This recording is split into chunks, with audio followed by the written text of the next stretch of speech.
Halo semuanya, selamat pagi. Selamat datang di Morning News. Asik.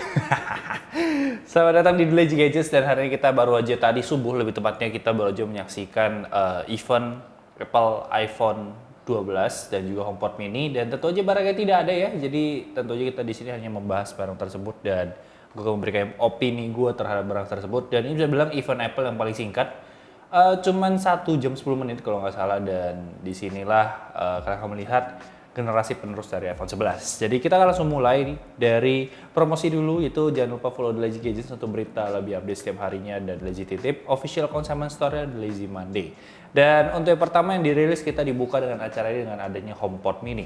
HomePod mini ini adalah sebuah smart speaker di mana kalian tuh ya sesuai namanya speaker bisa ngeluarin suara, dan dia tuh punya fitur namanya computational audio. Jadi di mana katanya itu gimmicknya tuh ketika dia mau muter lagu tuh dia akan mencari settingan terbaik kayak semacam mungkin equalizer ya untuk membuat suara dari lagu itu maximize. Dan juga dia karena smart speaker ini tentunya terintegrasi dengan Siri, jadi kalian tuh bisa minta dia menjadi sebuah voice command hub. Dan menariknya ini harganya cuma 100 USD atau sekitar 1,5 juta rupiah kalau kalian konversikan ke harga Indonesia. Cuman feeling gue kalau nyampe Indonesia nanti paling tambah gopeceng ya, jadi 2 juta gitu kan untuk sebuah HomePod mini. Dimana HomePod mini ini sendiri juga kalian bisa gunakan sebagai ya sebuah smart hub di rumah kalian, karena dia itu bisa merecognize setiap suara dari anggota keluarga kalian. Jadi mau bokap, nyokap, kakak, adik, dan dirimu sendiri itu ketika berbicara dengan si HomePod mini ini akan ya minta favorit mix playlist aja itu akan berbeda untuk setiap orangnya. Nah, HomePod mini ini juga bisa menjadi sebuah intercom, jadi ini bisa ditaruh kayak di ruang tengah keluarga. Terus kayak bokap kalian tuh bisa kayak bilang semuanya siap-siap gitu mau berangkat udah telat. Itu akan masuk ke notif semua handphone di rumah itu, dan kalian tuh bisa menjawab balik kayak dengan voice command. Ini sama aja dengan ketika nyokap kalian tuh suruh kalian semua tuh turun gitu ya untuk makan malam, itu kalian bisa langsung berikan jawaban. Jadi ini memperlihatkan seberapa kuat ekosistem dari Apple itu sendiri. Cuman kalau kalian mau pakai lebih dari satu juga bisa. Contohnya kalau kalian pakai HomePod mini ini 2, itu kalian bisa gunakan sebagai stereo speaker, bisa kiri kanan. Dan kalau kalian pakai lebih dari 2, mungkin di setiap ruangan satu, ya itu kalian bisa integrasikan dan mereka itu bisa memutar lagu yang sama untuk satu rumah atau mungkin per lagu itu juga bisa. Jadi sebenarnya HomePod mini ini menjadi pembuka yang cukup baik dan menjadi salah satu hal yang cukup menarik. Tapi kita akan berpindah langsung ke iPhone 12. iPhone 12 hadir dengan dua varian, iPhone 12 mini dan juga iPhone 12, dimana yang mini ini mengambil ukuran 5,4 inci dan juga yang 12 ini mengambil ukuran 6,1 inci. Sebenarnya yang terlihat paling menarik dari awal dan dari jauh-jauh hari gue bilang adalah layarnya yang udah OLED atau Super Retina XDR display, dimana untuk iPhone 12 ini akan menjadi sebuah upgrade yang cukup tinggi untuk pengguna iPhone XR dan iPhone 11, karena smartphone yang satu ini sekarang tuh bisa bilang punya apa ya, pixel per inch dan juga resolusi yang sama dengan iPhone 12 Pro. Jadi bisa bilang untuk masalah display itu udah on par, walaupun secara brightness-nya itu dari non SDR ya, itu emang lebih redup. Jadi kalau nggak salah sekitar 625 dibanding 800 di iPhone 12 Pro. Dan untuk max brightness atau SDR sendiri itu sama. Dan juga menariknya sekarang si kedua smartphone ini juga, si iPhone 11 tuh 30 gram lebih berat dibandingkan iPhone 12 yang baru nanti. Dan si ya kalau ngomongin iPhone 12 mini itu dia cuma 133 gram, jadi akan berasa sangat ringan karena emang sangat compact dan sangat kecil. Cuma kalau berpindah dari sisi itu, kita bisa melihat beberapa upgrade kayak contohnya A14 Bionic yang udah ada di iPad Air. Ini tentu aja menjadi sebuah keharusan karena ini lini baru, ini generasi baru. Terus dari sisi desain sendiri yang mungkin akan membuat banyak orang nostalgia dengan stainless steel desainnya yang bagian samping. Terus ada apa sih, ceramic glass, ceramic shield yang ya ujung-ujungnya tetap kaca dan bisa dipecahkan, itu hanya lagi gimmick. Terus dari sisi kamera mungkin ini salah satu yang cukup diimprove karena night mode dan ultrawide sekarang bisa digunakan bersamaan. Terus kalian bisa mendapatkan beberapa gimmick-gimmick baru seperti SDR kamera 3, terus neural engine, apa sih? Gue lupa lagi, diffusion. Terus dari sisi video itu ada Dolby Vision, yang tapi iPhone 12 itu cuma limit tuh 30 fps, kalau yang Pro itu 60 fps. Terus ada juga foto-foto portrait dan segala macam. Pokoknya ya adalah gimmick-gimmick mereka yang sebenarnya kalau kita ngomongin kamera dari iPhone 12 sendiri mungkin akan menjadi salah satu yang paling menjual karena cukup banyak fokusnya di kamera. Cuma baik-baik lagi untuk urusan kamera ini kita harus nunggu review dari reviewer biar dapat hasilnya yang lebih bisa bilang lebih real lah dibandingkan apa yang dipresentasikan. Nah, ngomongin iPhone 12 sendiri juga gua akan ngambil referensi harga dari bukan Amerika, dari Singapura yang paling dekat sama kita. Karena kalau kalian lihat yang Amerika sendiri juga cukup caur ya. Kalian bisa ngecek kalau yang SIM free itu harganya itu kalau iPhone 12 itu ternyata dinaikkan ya. 729 USD dari 699 dan yang si 12 tuh kalau nggak salah jadi berapa? Ntar gue cek lagi sekali lagi. Yang 12 tuh jadi 829 USD dari 799. Jadi harga 799 USD dan juga 699 USD untuk yang paling rendah yang 64 GB itu kalau kalian ngambil kontraknya itu kayak beberapa Telkom doang. Jadi kita pindah aja yang ke SGD. Cuma kalau ngomongin warnanya sendiri ini ada 5 warna. Jadi ada hitam putih tentunya. Product red juga tetap ada sebagai salah satu yang paling penting gitu ya. Terus ada warna hijau yang satu-satunya bertahan dari, maksudnya warna aneh yang bertahan dari generasi sebelumnya, dan juga warna biru yang menurut gue cakep banget karena biru di sini deep, beda dengan biru yang ada di iPhone XR yang bisa bilang birunya itu biru-biru lebih ke cewek. Kalau ini tuh biru lebih deep blue, lebih dark blue untuk lebih ke cowok. Nah kalau ngomongin warna sih buat kalian yang suka anti mainstream ya kayak kuning di XR, oranye, ungu, ya udahlah kalian tidak bisa upgrade kecuali kalian pakai casing. Nah untuk harga sendiri, ini harga SGD sekali lagi iPhone 12 mini 64GB itu akan start di 12,5 juta setelah gue konversikan. 128GB itu 13,2 juta. 256GB itu 15,1 juta dan juga kalau berpindah ke iPhone 12 yang 6,1 inci 64GB akan di 14,1 juta, 128GB di 14,9 juta dan juga 256 di 16,7 juta. Kalau ngomongin harga sendiri sekali lagi gue ingetin ini adalah harga yang masih baru dikonversikan, belum masuk Indonesia, belum urusan pajak, belum urusan masuk ke toko resmi, belum urusan email, belum urusan dan lain-lain yang kemarin jadi masalah email nggak punya tempat atau database baru, jadi gue juga nggak tahu apakah ini akan masuk Indonesia dengan cepat. Tapi dari gue pribadi paling gampang lah kita anggap ya semua harga itu tambahin 2,5 juta untuk masuk ke Indonesia. Jadi yang kalian bisa lihat iPhone 12 mini 64GB ya 15 juta lah kalian siapkan untuk smartphone yang kecil itu. Cuma menarik sih sebenarnya ini dari iPhone 12 sendiri ini karena dia itu menghadirkan sebuah smartphone paling compact, paling ringan, paling kecil dengan layar OLED. iPhone 12 mini itu punya pixel per inch yang paling padat dibandingkan 3 smartphone lainnya karena emang ukurannya kecil juga, dan ini menjadi smartphone tercepat yang ada sekarang dan ini akan men-trigger banyak orang untuk ngebikin smartphone yang bukan banyak orang sih, banyak brand untuk ngebuat smartphone dengan size yang kecil tapi powerful. Ini akan menjadi hal yang menarik untuk kompetisi di tahun 2021 karena kalau di 2019 kita bisa ngeliat semuanya bikin pro, sekarang semuanya bikin mini nantinya. Oke, untuk harga yang tadi gue sebutin juga kalian harus tahu karena harga itu tidak termasuk dengan charger dan juga earphone. Jadi kotaknya bakal tipis banget karena dia bakal datang dengan iPhone batangan dan juga sebuah kabel USB Type-C to Lightning. Gue nggak ngerti kenapa dia ngasih USB Type-C to Lightning ketika semua orang selama ini punyanya USB to Lightning.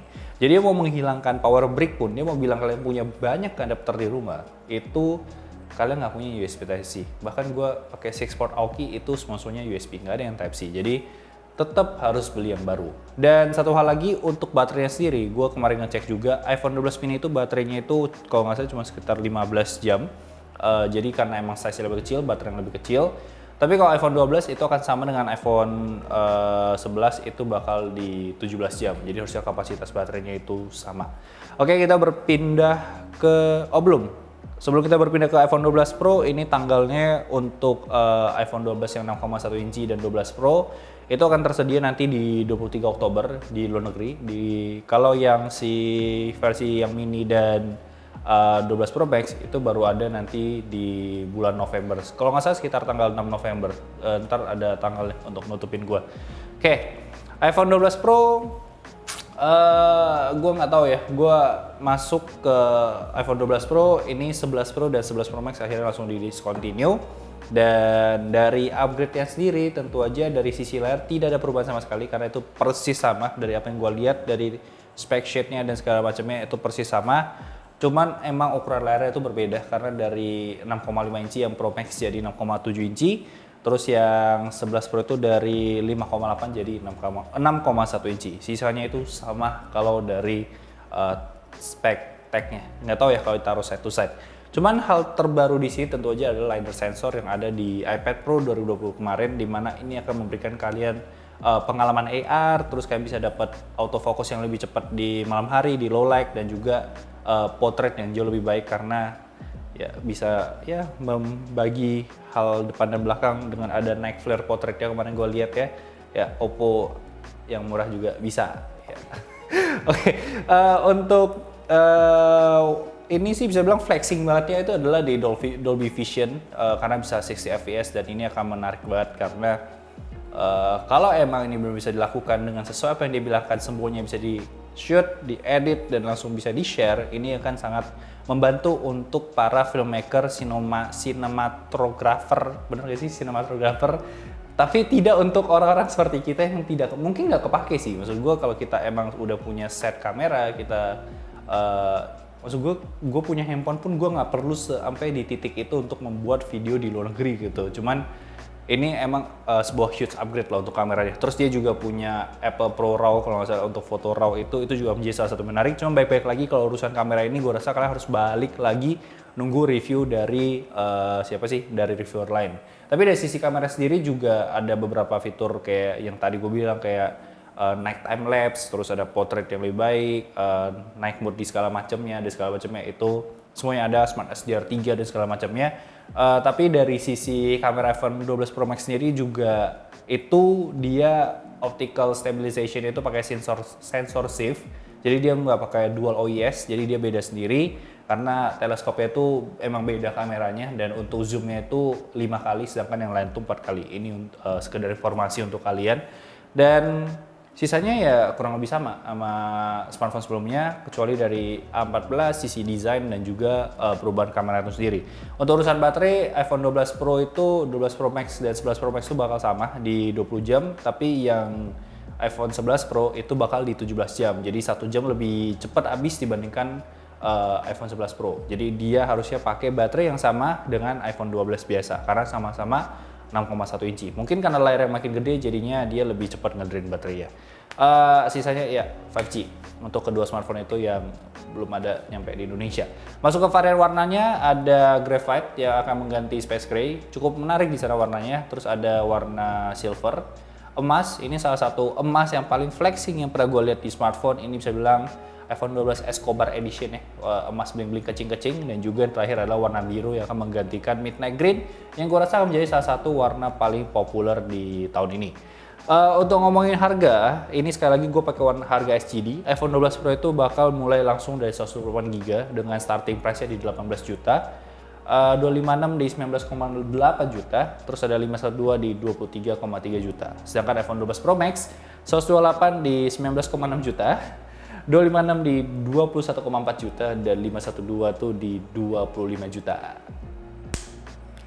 Mending ya, kalau mending silahkan komentar di bawah karena gua juga kan masuk mending kalau udah ngomong 25 juta untuk sebuah smartphone.